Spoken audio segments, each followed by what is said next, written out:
नमस्कार मंडळी, आजच्या या व्हिडिओमध्ये आपण 2025 या वर्षातील परीक्षांसाठी अतिसंभाव्य चालू घडामोडी या विषयातील प्रश्नांचा संच पाहणार आहोत.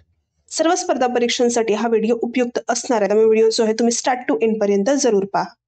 सो आपला पहिला प्रश्न आहे की केंद्रीय राखीव पोलीस दल म्हणजे CRPFचे नवीन महासंचालक म्हणून कोणाची नियुक्ती करण्यात आलेली आहे? सो या प्रश्नाचं उत्तर आहे वितुल कुमार यांची CRPFचे नवीन महासंचालक म्हणून नियुक्ती करण्यात आलेली आहे आणि त्याने त्यांचा पदाचा कार्यभार जो आहे हा 31 डिसेंबर 2024 रोजी स्वीकारलेला आहे.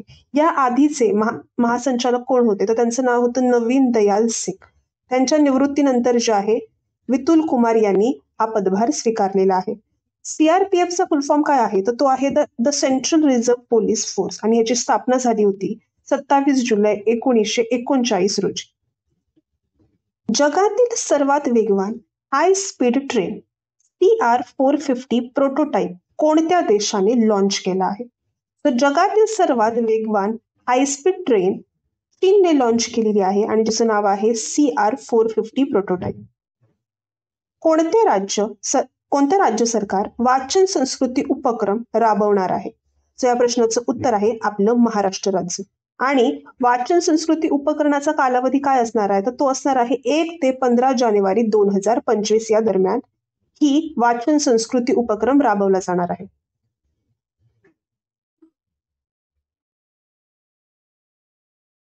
कोणत्या राज्याच्या सरकारने पुजारी ग्रंथी सन्मान योजनेचा शुभारंभ केलेला आहे? सो या प्रश्नाचं उत्तर आहे नवी दिल्लीच्या सरकारने. आता येत्या 2025 रोजी जे आहे दिल्ली विधानसभा होणार आहे आणि त्यावेळेला जर निवडणूक जिंकली तर मंदिरातील पुजारी आणि गुरुद्वारांच्या ग्रंथांना जे आहे प्रति महिना 18,000 रुपये मानधन देण्याचं आश्वासन जे आहे हे दिल्लीचे माजी जे मुख्यमंत्री आहेत अरविंद केजरीवाल यांनी हे आश्वासन दिलेलं आहे आणि या योजनेचा शुभारंभ देखील त्यांच्याच हस्ते झालेला आहे. वरिष्ठ राष्ट्रीय पुरुष हँडबॉल चॅम्पियनशिप 2024 विजेतेपद कोणत्या राज्याने जिंकलेलं आहे? सो या प्रश्नाचं उत्तर आहे केरळ राज्याने जिंकलेला आहे वरिष्ठ राष्ट्रीय पुरुष हँडबॉल चॅम्पियनशिप 2024 आणि उपविजेता संघ राहिलेला आहे चंदीगड. प्रो कबड्डी लीगच्या 11व्या सीझनचे विजेतेपद कोणी पटकावलेलं आहे? सो प्रो कबड्डी लीग 11वा सीझन जिंकलेला आहे हरियाणा स्टीलर्सने. कोणाविरुद्ध तर पटना पायरेट्स विरुद्ध आणि हा सामना खेळवण्यात आलेला होता पुणे येथे. जगात कोणता देश हा सर्वाधिक वृद्धांचा देश बनला आहे? सो सर्वाधिक वृद्धांचा देश बनलेला आहे दक्षिण कोरिया. दक्षिण कोरिया देशातील जे आहे 20% लोक जे आहेत ही 65 वर्ष किंवा त्याच्यापेक्षा अधिक वयाचे आहेत आणि अशा प्रकारे तो सर्वाधिक वृद्धांचा देश बनलेला आहे. सुपोषित ग्रामपंचायत अभियानाचा शुभारंभ कोणी केलेला आहे? सो या प्रश्नाचं उत्तर आहे पंतप्रधान नरेंद्र मोदी यांनी. चीनने जगातील सर्वात मोठे धरण व जलविद्युत प्रकल्प उभारण्यास भारतातील कोणत्या नदीवरती मंजुरी दिलेली आहे? सो चीनने जे आहे ब्रह्मपुत्रा नदीवर आपल्या भारतातील जगातील सर्वात मोठे धरण व जलविद्युत प्रकल्प उभारण्यास मंजुरी दिलेली आहे. राष्ट्रपर्व वेबसाईट आणि मोबाईल ॲपचा शुभारंभ कोणत्या केंद्रीय मंत्रालयाने केला आहे? सो राष्ट्रपर्व ही वेबसाईट आणि मोबाईल ॲप जे आहे संरक्षण मंत्रालयाने लॉन्च केलेला आहे. प्रश्न आहे की राष्ट्रीय मानवाधिकार आयोगाचे 9वे अध्यक्ष म्हणून कोणाची नियुक्ती करण्यात आलेली आहे? सो राष्ट्रीय मानवाधिकार आयोगाचे म्हणजे NHRCच्या 9वे अध्यक्षपदी निवड झालेली आहे V रामासुब्रमण्यम यांची. या आधीचे अध्यक्ष कोण होते? सो या आधीचे अध्यक्ष माजी न्यायमूर्ती अरुण कुमार मिश्रा होते. 1 जून 2024 ला ते निवृत्त झाले आणि ते निवृत्त झाल्याच्या नंतर जे आहे आयोगाच्या सदस्य आहेत विजया भारती सॅनी यांनी जे आहे कार्यवाहक अध्यक्षपदाची जबाबदारी पार पाडली आणि त्यानंतर आता 23 डिसेंबर 2024 रोजी जे आहे V रामासुब्रमण्यम यांनी 9वे अध्यक्ष म्हणून 3 वर्षांसाठी पदाचा स्वीकार केलेला आहे. NHRCचा फुल फॉर्म काय आहे तर तो आहे national human rights commission of India आणि याची स्थापना झालेली आहे 12 ऑक्टोबर 1993 रोजी. सो आता आपण पाहूया की इंडिया फॉरेस्ट स्टेट्स रिपोर्ट 2023 मध्ये ठळक मुद्दे काय आहेत? इंडिया फॉरेस्ट स्टेट्स रिपोर्ट 2023 हा डिसेंबर 2024ला जो आहे जाहीर करण्यात आलेला आहे. आणि ही जी आहे ही 18वी आवृत्ती होती, हे लक्षात ठेवायचं आहे. 18वी आवृत्ती होती आणि दर 2 वर्षानंतर जो आहे हा रिपोर्ट जारी केला जातो. तो हा रिपोर्ट डेहराडून येथे भूपेंद्र यादव यांच्या हस्ते जे आहे जाहीर करण्यात आलेला आहे. सो या रिपोर्टनुसार वने आणि वृक्षाच्छादित क्षेत्र भारतातील आहेत 8,27,357 चौरस किलोमीटर, जे देशाच्या भौगोलिक क्षेत्राच्या आहे 25.17%.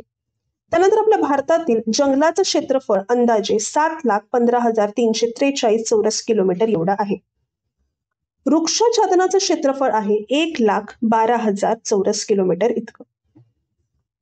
सन 2021च्या तुलनेमध्ये देशातील जंगल आणि वृक्षाच्छादित क्षेत्र जे आहे हे 1445 चौरस किलोमीटरने जे आहे वाढलेलं आहे. आणि वनक्षेत्रामध्ये देखील वाढ झालेली आहे 156 चौरस किलोमीटरची. तसेच वृक्षछादनामध्ये 1289 चौरस किलोमीटर एवढी वाढ झालेली आहे. इंडिया फॉरेस्ट स्टेट्स रिपोर्ट 2023 नुसार वन आणि वृक्षाच्छादनामध्ये सर्वाधिक वाढ झालेली राज्य आहेत. पहिला आहे छत्तीसगड, दुसरा क्रमांक लागतो उत्तर प्रदेशचा, त्यानंतर तिसरा क्रमांक आहे ओडिसाचा आणि चौथा क्रमांक लागतो राजस्थानचा. वनक्षेत्रामध्ये सर्वाधिक वाढ झालेली राज्य आहेत. पहिला आहे मिझोराम, त्यानंतर आहे गुजरात आणि तिसरा क्रमांक लागतो ओडिसाचा. क्षेत्रफळानुसार जे आहे सर्वात मोठी जंगल आणि वृक्षाच्छादित असलेली राज्य आहेत. पहिला आहे मध्य प्रदेश, दुसरा क्रमांक लागतो अरुणाचल प्रदेशचा आणि तिसरा क्रमांक लागतो आपल्या महाराष्ट्र राज्याचा. क्षेत्रफळानुसार सर्वात मोठी वनक्षेत्र असलेली 3 राज्य आहेत. मध्य प्रदेश, अरुणाचल प्रदेश आणि तिसरा क्रमांक लागतो छत्तीसगडचा. भारतातील बांबूचं जे क्षेत्रफळ आहे ते अंदाजे 1,54,670 चौरस किलोमीटर एवढं आहे. आणि 2021च्या तुलनेमध्ये जे आहे बांबू क्षेत्रामध्ये 5,227 चौरस किलोमीटरची वाढ झालेली आहे. भारतातील एकूण खारफुटीचं आच्छादनाचा विचार केला तर ते आहे 4,992 चौरस किलोमीटर एवढा. Kings cup international badminton open 2024 चं आयोजन कोठे करण्यात आलं होतं? या प्रश्नाचं उत्तर आहे चीन येथील शेंजन या ठिकाणी. आणि या बॅडमिंटन ओपन मध्ये जे आहे लक्ष्य सेन, भारताच्या लक्ष्य सेन यांनी जे आहे कांस्य पदक मिळवलेलं आहे. भारताच्या महसूल सचिवपदी कोणाची निवड झालेली आहे? सो भारताचे नवीन महसूल सचिव बनलेले आहेत अरुणिश चावला. अरुणिश चावला जे आहे यांच्या आधी संजय मल्होत्रा हे भारताचे महसूल सचिव होते. पण आता आपल्या सगळ्यांना माहितीये की संजय मल्होत्रा जे आहे हे आरबीआयचे नवीन गव्हर्नर बनलेले आहेत आणि त्यांचा जो आहे त्यांचं पद रिक्त झाल्यामुळे त्यांच्या जागी आता अरुणिश चावला यांची निवड करण्यात आलेली आहे.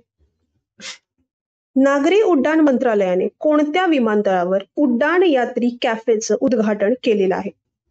सो या प्रश्नाचं उत्तर आहे कोलकाता या ठिकाणी जे आहे नागरी उड्डाण मंत्रालयाने कोलकाता विमानतळावरती उड्डाण यात्री कॅफेचं उद्घाटन केलेलं आहे. नुकतेच श्याम बेनेगल यांचं निधन झालं. ते कोण होते? सो श्याम बेनेगल जे आहेत हे प्रसिद्ध चित्रपट निर्माते आणि दिग्दर्शक होते. त्यांना जो आहे 2005 या सालचा जो आहे दादासाहेब फाळके पुरस्कार देखील मिळालेला आहे. अशा प्रकारे जो आहे आपला आजचा व्हिडिओ इकडे संपलेला आहे. आमचा कॉन्टेंट आवडला असल्यास प्लीज आमच्या चॅनेलला सबस्क्राईब करा, लाईक करा, शेअर करा. धन्यवाद.